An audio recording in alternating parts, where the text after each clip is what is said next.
What's going on, y'all? My name is Christopher Life Willers, and this is the Stay Free Show, man. And I'm extremely excited about tonight's guest. This is somebody that I crossed paths with when he first came home, but I heard about him before he came home. Um, and he's got a story. He's got a story. If you see the title right as we get into it, it says, "How does one get a pardon?" This is an individual that's actually an example that you can get a pardon, because sometimes it's an urban legend, it's a myth, it's something that people don't believe. But before I keep running my mouth about tonight's guest, brother, can you go ahead and introduce yourself? Good evening. Yes, man. Glad to be here. Sam Harris, Samuel Harris, Sam for short. Founder and president, vice president of Recovery and Reentry Alliance. Recent returning citizen, and as Chris said, was pardoned in July 2024 by Governor Youngkin. So I do want to get into the pardon, but I want to go back to this Recovery and Reentry Alliance. Can you explain to people what that is? And I think it's important because how many years did you do in prison? 24 years, 8 months, and 10 hours. Right, 25 years. 25 years. Yeah. We're right there. Yeah. But you've got this alliance, or explain to people what this is actually, as a matter of fact, and the work that you're doing, because it's extremely amazing. Okay. Reentry Recovery Alliance is going to be a reentry process or a company nonprofit that me and my co-founder Kiara Moore started. We launched back in April. What we're going to do, we're going to try to make this reentry process a lot more accessible, a lot easier, and but we're doing it in a different mindset, so to speak.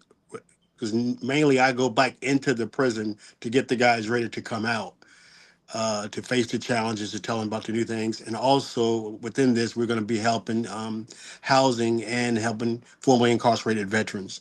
So what happened in our city in Suffolk, we didn't have a place to come to when I came home. Luckily, I had a strong support team. Mm-hmm. But if an individual would get out today, I just talked to somebody earlier. He had to go to Richmond to a halfway house up there. We do have a couple of transition homes, mainly for females, but as far as a reentry house to come straight here in Suffolk, we don't have it. So we saw a need in the city, so we're here to fill it with this. We're very excited about what we're doing. 25 years, and you came home and you hit something that I often speak about. I had support. You had support. And I'm aware and I'm conscious that that's so different than many of our brothers and sisters that are coming home from behind the wall. And I know you are too. Can you really speak just briefly to how much the world had changed since you were gone? And what do you think life would have looked like without support? So people can understand what that looks like. Like I was released Monday, July the 1st, 2024. Driving home, I remember going into Walmart that evening and just amazed at how Walmart had changed from the self checkout to looking at everybody just walking with their head down, looking at their phones. The world had changed from the world that I left in 1999, and with that, it kind of freaked me out. I didn't want to go and walk back into Walmart for a couple of weeks. And not just that, even the neighborhood I came home to, everything has changed, which is to be understood coming home. But now to actually see the reality of it, it was shocking. It was. Yeah, it was daunting for me. I used to break out in the Mhm. sweats, and I wanted to self isolate because being around Mhm. people was extremely draining because I was hyper vigilant, being in an environment for so long. But I'm grateful for the support I had. I'm definitely grateful for that. Um, you're working in a reentry space, and you spoke about some of the things you're providing. What are the top three things an individual needs when reentering into society, in your opinion? There's people that are watching this that are just came home, getting ready to, or the loved ones of people that are incarcerated. I'm sure they want to hear you chime in on this. If we said the top three things, first we went over to support. Like I said, you and I were blessed to have a great support system, and I don't knock it. And I try to tell people, even if you don't have that immediate family, try to build support through your local churches or close family friends. But have somebody there that you can talk to, someone there that you can. And even we're trying to network in our church, where we're going to start a returning citizen network where we can sit and talk about it because it's more mentally. And then secondly, I think one of the most important things that I do every Monday, I have counseling. I end up meeting a therapist when I was incarcerated. She promised to give me therapy when I came home, and I see her every Monday. And that's something that even as Black men we struggle with is our mental. And imagine putting us in, going away for almost 25 years, coming home trying to adapt. And I would have to say my therapist, along with my relationship with Jesus Christ, has been the greatest tool I've had And Yeah. and that and thirdly, I just got a guy that got out the 29th, and I always tell him, I said, slow down. And when I say this, have a plan. I said, if you do one thing a day, that's it. Because we can't get that 25, 20 plus years back, Chris. We can't. And we Right. come out thinking we're going to try to get this time back. And I was told by a wise guy when I came home, he said, man, do one thing a day and relax. And it took me a minute to do that. And so I tell people, just relax. You're home.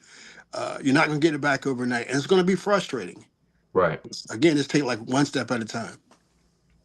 Yeah, it's a big transition, man. Give yourself grace, and take your time. I'd say one of the biggest things I see with working with people that are returning from incarceration is burnout. It's like burnout Yes. after the burnout. You come home, you're burnt out from that environment, and then you want to fill in a lot of gaps and voids and holes that you feel like you see that were out here while you were gone. And then I see that burnout again, man. So Yes. thank you for speaking to that. I got to, back to this pardon thing. A lot of individuals incarcerated, a lot of individuals feel hopeless. I believe I'm down here in Georgia, where they just had a really bad situation at Washington State Prison. They had a riot. Guys ran in a visitation room where people's loved ones were at. Three individuals lost their life. It was really bad. Hmm. Anybody that knows the system down here is because there's no hope. And one of the reasons I was excited to have you on here is because people need to know that despite what it looks like, there's an opportunity to get home. You can fight for your freedom the right way, right? Yes. And it's important because I feel like that helps shape the decisions that some individuals may make behind those walls. Um, what did you getting a pardon look like? What did that process look like? Did it just pop out the blue? Did somebody say, "Hey, here goes a pardon"? Did you start a process of working on that? What did that look like? Like, share that with the world.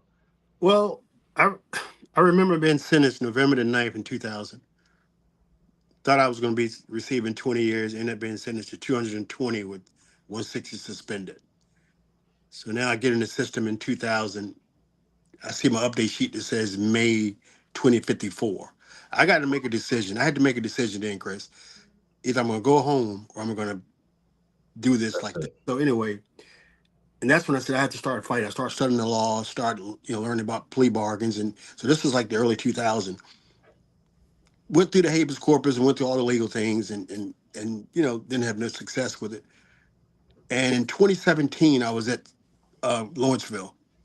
A young man that I know, and it's funny. I just talked to him this morning. He's come running around the yard. He has his pardon in his hand, and I actually seen a pardon for the first time in 2017.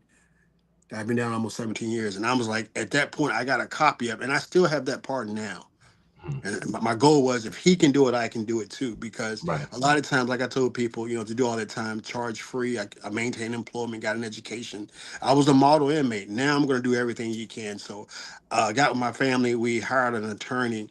The pardon was filed in 2018. And it was I finally signed it in September 2023. It was a long process, but in Right. that process, even I'm gonna tell you something I Yeah. don't. What did that look like? The in between 5 years? Were you just waiting? Did you have meetings with people? What did that look No, like? no, it was a bunch of. I thought it was dead time, but I'm finding out now that I'm home. It was a lot of stuff working behind the scenes that Yeah. I didn't know about. I remember now a little side note here. My pardon got denied in 21. Oh I'm wow. sitting in the cell. I get denied by the other administration, and so but we kept fighting.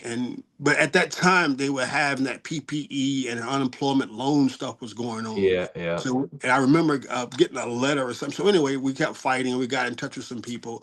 Next administration came in, and by the grace of God, my pardon was open again. And I kept that letter because I remember this Sunday morning when they brought me the mail, and I read that it was denied. I go to the phone and I call my cousin and my sister, and we're like, who report we're going to believe? Right. Who's report? And so, and I remember, man, talking to some people after that. I actually started my Amen. group, the Iowa More group, after that. Right after, I said, you know what? Now it's time to grind.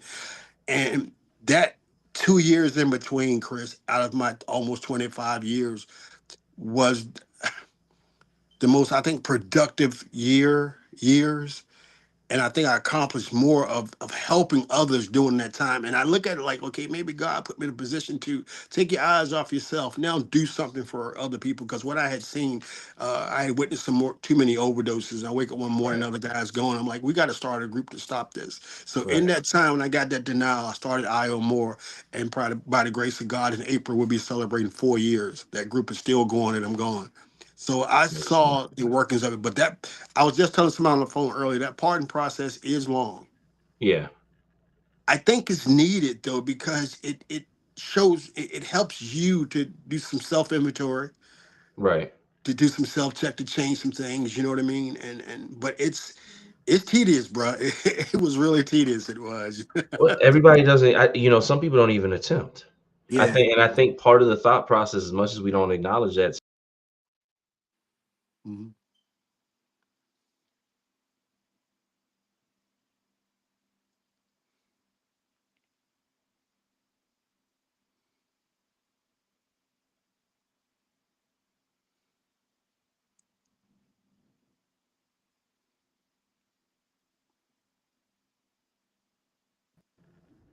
shout out to Sam who I got you. froze on the screen.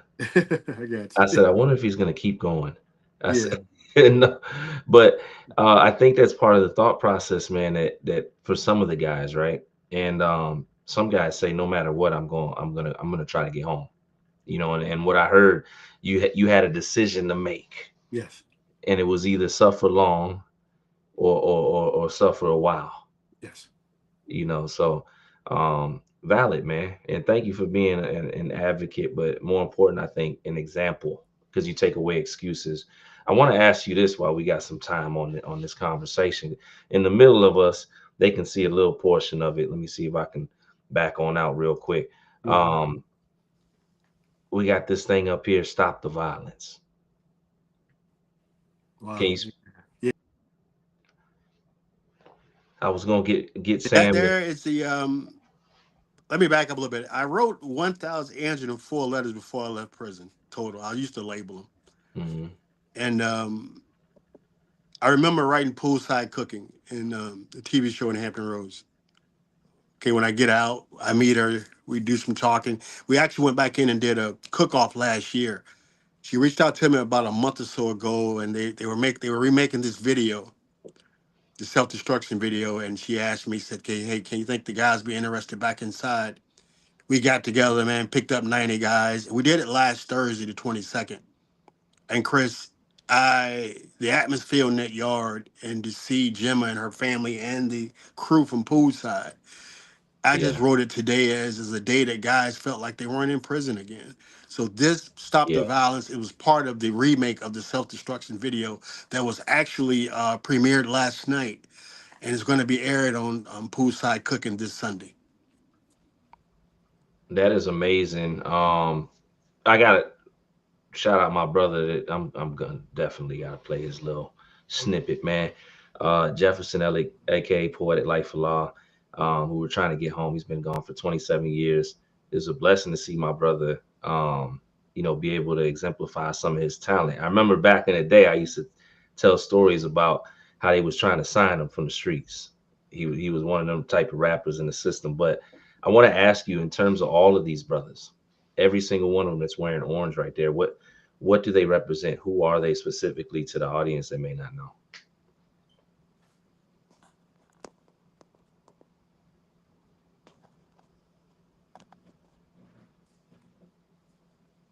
Uh-oh, Sam's over there. We got some technical difficulties. Let's see if we can bring him back. I think we froze again. He's there. You hear? Did you Are hear you me? are you I could hear you. I was asking, can you hear me now?